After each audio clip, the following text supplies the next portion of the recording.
1920 1920 के भारत में अर्जुन सिंह राठौड़ एक प्रसिद्ध वास्तुकार हैं, जिन्होंने अपने अमीर हिंदू परिवार की इच्छा के विरुद्ध जाकर आधी जाति की ब्रिटिश भारतीय लड़की लिसा से शादी की है। उनके परिवार ने बंबई के रास्ते में उनकी कार पर घात लगाकर हमला किया, उनके साथ बुरी तरह मारपीट की और लिसा को मारने की कोशिश में कार में आग लगा दी। इसके कारण अर्जुन, जो एक समय अत्यंत धार्मिक और धर्मनिष्ठ हिंदू था, ने अपनी मान्यताओं को त्याग दिया और अपनी पत्नी के लिए अपने परिवार को त्याग दिया। इस बीच पालमपुर में एक अमीर व्यापारी ने एक आलीशान पुराना जागीर घर हासिल कर लिया है और इसे एक बुटीक होटल में बदलने की योजना बना रहा है। हालांकि उनके संपत्ति प्रबंधक एमके को उस स्थान के लिए एक वास्तुकार को बनाए रखने में कठिनाई हो रही है, क्योंकि दोनों पूर्व व्यक्तियों की रहस्यमय परिस्थितियों में मृत्यु हो गई थी। अर्जुन ने अनुबंध जीत लिया, इसलिए वो और लिसा संपत्ति का सर्वेक्षण शुरू करते हुए जागीर में चले गए। लिसा को अजीब आवाजें आने लगती हैं और डर लगता है। अपने संदेह की पुष्टि करने के लिए केयरटेकर बलवंत से पूछताछ करने पर वो उसे झिड़क देता है और संकेत देता है कि उसने इसकी कल्पना की होगी। अर्जुन अपने अनुभवों का श्रेय उनके हाल ही में भागने की चिंता और इस तथ्य को देते हैं कि शहर की तुलना में ग्रामीण इलाके शांत हैं। जब वह एमके का दौरा करता है तो वह बताता है कि जागीर के पीछे एक सीलबंद कमरा है जिसमें उसे प्रवेश की आवश्यकता होगी, क्योंकि उसे घर के हर हिस्से का सर्वेक्षण करना होगा। प्रबंधक तुरंत सहमत हो जाता है और उसे बताता है कि उसे घर के भीतर अपनी इच्छानुसार काम करने का पूरा अधिकार है, क्योंकि मालिक जल्द से जल्द व्यवसाय शुरू करना चाहता था। इस बीच लिसा घर की खोजबीन करती है और सीलबंद कमरे को ढूंढती है, लेकिन दरवाजा अब खुला है। अंदर उसे एक सुंदर पियानो और भारतीय शाही पोशाक में एक खूबसूरत महिला के चित्र के साथ एक पुस्तकालय मिलता है। वह पियानो बजाती है, लेकिन किसी के देखने के एहसास से परेशान हो जाती है। बाद में उस शाम वह और अर्जुन बहस करते हैं जब उसे पता चलता है कि कमरा फिर से सील कर दिया गया है और वह कमरे के बारे में उसके विवरण पर विश्वास करने से इनकार कर देता है। बलवंत को लगता है कि पूर्व मौतों के कारण लोगों को जागीर में आने की अनुमति देना खतरनाक है। वह एमके पर जागीर के काले रहस्यों से अवगत होने का आरोप लगाता है, क्योंकि वह अपने डर के कारण घर में जाने से इनकार करता है, लेकिन एमके उसे नौकरी से निकालने की धमकी देता है और उसे पैसे देता है उसकी चुप्पी खरीदने के लिए। लिसा सांत्वना पाने की कोशिश में गांव के चर्च में जाती है, जहां उसकी दोस्ती फादर थॉमस से होती है। अपनी चिंताओं और डर के बारे में उन्हें बताते हुए फादर थॉमस ने उन्हें आश्वस्त किया कि वह घर को आशीर्वाद देने के लिए आएंगे। इस बीच अर्जुन ने कार्यकर्ताओं से पुस्तकालय के दरवाजे हटवा दिए और वह आश्चर्यचकित हो गया कि लिसा ने कमरे के बारे में जो वर्णन किया था वह सही था। उस रात बाद में लिसा को एक अज्ञात आत्मा सताती हुई लाइब्रेरी में ले जाती है, जहां वह देखती है कि चित्र के नीचे एक नाम है, गायत्री। अगले दिन अर्जुन कुछ घंटों के लिए विशाल संपत्ति का सर्वेक्षण करने के लिए निकलता है और लिसा फादर थॉमस से घर को आशीर्वाद देती है, जिसके दौरान उसे पता चलता है कि जागीर शापित है और उसने अपने अंधेरे अतीत को बरकरार रखा है। बाद में उस रात फादर थॉमस को एक पीड़ा का सामना करना पड़ा। लैटिन में आत्मा फुसफुसा रही है। वह चर्च के अभिलेखागार में जाता है, जहां उसके सहयोगी को पता चलता है कि वाक्यांश का अर्थ है कि घर और उसकी आत्मा चर्च को चेतावनी दे रहे हैं।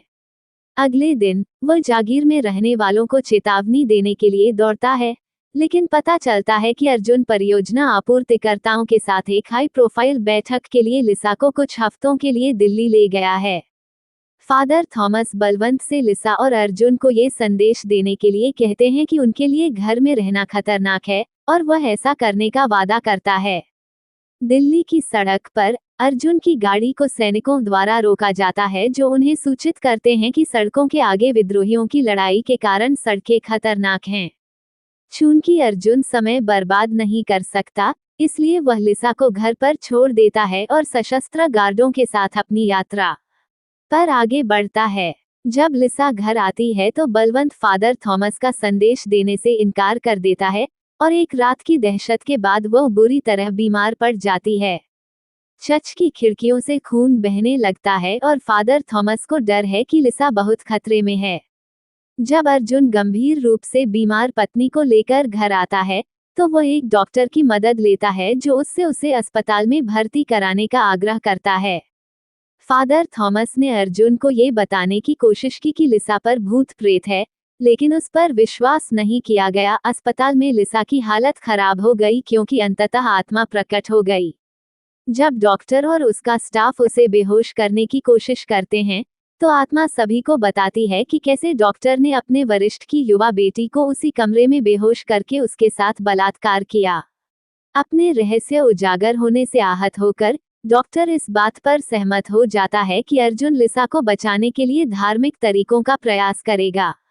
अर्जुन एमके के पास जाता है और उसे सच बताने के लिए मजबूर करता है, लेकिन छून की मालिक ने केवल 2 साल पहले ही संपत्ति खरीदी थी। एमके केवल पूर्व देखभालकर्ता का नाम बता सकता है, राधा, जो संपत्ति का स्वामित्व बदलने पर नया नगर में रहने के लिए चली गई थी। अर्जुन लिसा को चर्च के सदस्यों की देखभाल में छोड़ देता है और नया नगर चला जाता है, जहां वह राधा को ढूंढता है, जो अब बूढ़ी हो चुकी है।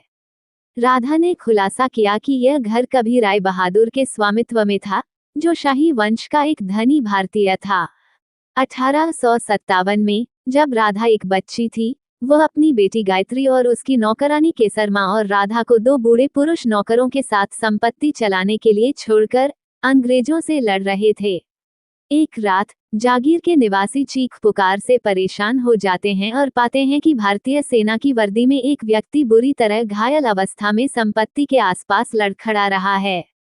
वह बताता है कि उसका नाम मोहन कांत है और वह बमुश्किल अपनी इकाई के नरसंहार से बच पाया, उन समूहों में से एक जिसका नेतृत्व गायत्री के पिता कर रहे थे, जहां 90 से अधिक लोग अंग्रेजों के हाथों मारे गए। परिवार सहानुभूति रखता है और उसे बेहतर बनाने के लिए अपना समय समर्पित करता है, यह मानते हुए कि वह एक देशभक्त है। इस दौरान मोहन गायत्री की सुंदरता पर मोहित हो जाता है और वह उसके करीब आ जाती है। कुछ दिनों बाद केसर माँ ने उसे रात के समय एक ब्रिटिश सैनिक के साथ गुप्त रूप से संबंध बनाते हुए पकड़ लिया और उसका सामना किया। वह हत्या करके उसके शव को कुएं में फेंक देता है और गायत्री से झूठ बोलता है कि वह अपने गांव गई है, जहां उसका एक रिश्तेदार बुरी तरह बीमार है। गायत्री को संदेह हो जाता है, लेकिन राधा की भयभीत स्थिति के कारण वह बाधित हो जाती है। कुएं तक उसका पीछा करते हुए उन्हें केसर माँ का शव मिला। इसके बाद गायत्री ने मोहन कांत के सामान की तलाशी ली और उसे यह जानकर घबराहट हुई कि वह एक ब्रिटिश जासूस था जो यूनिट की मौत के लिए जिम्मेदार था, क्योंकि उसने अपने कमांडिंग ऑफिसर को जानकारी लीक की थी, भारतीय देशभक्तों को धोखा दिया था और वह अपनी सुरक्षा के लिए गुप्त रूप से जाने का इंतजार कर रहा था। गायत्री मदद पाने के लिए राधा को उसके पिता की चौकी पर संदेश भेजती है। वह मोहन को उसके जाने में देरी करने के लिए बहकाने के लिए पीछे रहने का विकल्प चुनती है। वह लाइब्रेरी में इतनी देर तक स्वांग रचती रहती है कि उसके पिता अपने सैनिकों के साथ आते हैं और मोहन को उसी कमरे में फांसी दे देते हैं। वह उसकी आत्मा का इंतजार कर रही जागीर को परेशान करने की कसम खाता है ताकि वह उसे अपने साथ नरक में ले जा सके। राय बहादुर ने अपनी बेटी के बलिदान को स्वीकार करने से इनकार कर दिया, कमरे को सील कर दिया और एक गद्दार के साथ सोने के कारण परिवार को शर्मसार करने के लिए उसे अस्वीकार कर दिया। उसे उसकी दादी के पास भेज दिया, जहां 18 नवंबर 1896 को वह अविवाहित और अकेली मर गई। अर्जुन का अनुमान है कि यह वही था जिस रात लिसा का जन्म हुआ। यह अनुमान लगाया गया कि गायत्री और उसकी पत्नी की आत्मा एक ही है, इसलिए उसे अपने पास रखने के लिए मोहन का वर्तमान जुनून आत्मा अपनी प्रतिज्ञा पूरी करने के लिए लिसा को मारने का प्रयास कर रही थी। वह अफसोस के साथ घर में लिसा के अनुभवों पर विचार करता है और बताता है कि उसकी पत्नी ने उसे कई बार ये बताने की कोशिश की कि घर में कुछ गड़बड़ है, लेकिन उसने उसके डर को निराधार और मूर्खतापूर्ण कहकर खारिज कर दिया था, फिर घर भाग गया। फादर थॉमस ने अर्जुन से कहा कि अब उनके पास आत्मा को बाहर निकालने के लिए 24 घंटे से भी कम समय है, क्योंकि अगले दिन अमावस्या की रात थी जिस समय आत्मा का लिसा की आत्मा पर पूरा नियंत्रण हो जाता और इस तरह वह उसे मार देती। वह भूत प्रेत भगाने का सुझाव देता है। चर्च ने बिशप की अनुमति के बिना प्रक्रिया को अधिकृत करने से इनकार कर दिया, लेकिन ये 2 सप्ताह से अधिक नहीं होगा, तब तक बहुत देर हो चुकी होगी।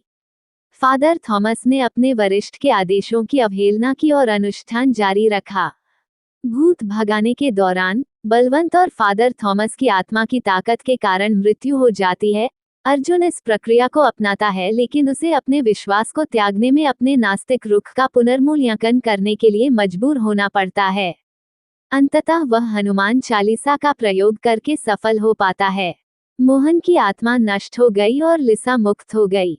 बाद में अर्जुन ने परियोजना पूरी की और उसने अपने विश्वास को स्वीकार करते हुए कहा कि गायत्री की आत्मा उस प्यार की तलाश में पुनर्जन्म ले रही थी जिसे उसने अस्वीकार कर दिया था, और अब वो और जागीर शांति में है। यदि ये कहानी आपको पसंद आई हो तो अपने दोस्तों और अन्य लोगों के साथ शेयर जरूर करिएगा।